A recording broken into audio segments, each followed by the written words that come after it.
Hi hello Dharmavaram Sivaganesh photo friends. ఈరోజు వచ్చేసి ఏరే కస్టమర్ అన్నయ్య వచ్చేసి ఏనుగు బొమ్మ కావాలా మీ దగ్గర ఉందని అడిగాడు. ఏనుగు బొమ్మ ఉందన్న చేపించాము. చేసిన తర్వాత ఇది హాల్లో కానీ ఇంట్లో కానీ పెట్టుకోవడానికి చాలా మంచిది. పొద్దున్నే లేస్తేనే ఏనుముఖం చూడడం చాలా మంచిది. మనం అనుకున్న పనులన్నీ ఖచ్చితంగా నెరవేరుతాయి. 100% నెరవేరుతాయి. చాలా బాగా వచ్చింది. ఫ్రెండ్ కూడా ఆయనే వచ్చేసి తీసుకెళ్తానన్న బాగుందని చెప్పాడు. రేపు ఉండబోతానని చెప్పాడు. అలాగే గుర్రాల బొమ్మ ఏరే కస్టమర్ మనకి ఇచ్చాడు ఆర్డరు. ఇట్లా నాకు పరిగెత్తే గుర్రాలు కావాలని చెప్పేశాడు. బ్యాక్ సైడ్ వచ్చేసి సూర్యదేవుడు ఉండాలని చెప్పాడు. ఉందన్న మన దగ్గర చూపించాను. కస్టమర్కి అయితే చాలా బాగుందని చెప్పాడు. వచ్చినది ఆర్డరు చేసినాం. షాప్లోకేను ఆయన కొత్తగా షాప్ మొదలు పెట్టాడంట.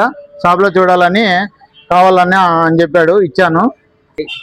అలాగే ఏరే అన్నయ్య వచ్చేసి 4 బొమ్మలు కావాలన్నా నాకు ఇష్టమైన బొమ్మలు ఇలా వస్తే బాగుంటుందని చెప్పాడు. డెమో చూపించాను. డెమో చూపించిన తర్వాత బొమ్మ సెలెక్ట్ చేసుకున్నాడు. చాలా బాగా వచ్చింది. ప్రింట్ కూడా బాగుంది. చాలా క్వాలిటీగా ఉంది. చాలా బాగా వచ్చింది. షాప్లోకి ఇది కూడా షాప్లోకే కావాలని ఏరే కస్టమర్ అన్నయ్య మనకు ఆర్డర్ ఇచ్చాడు.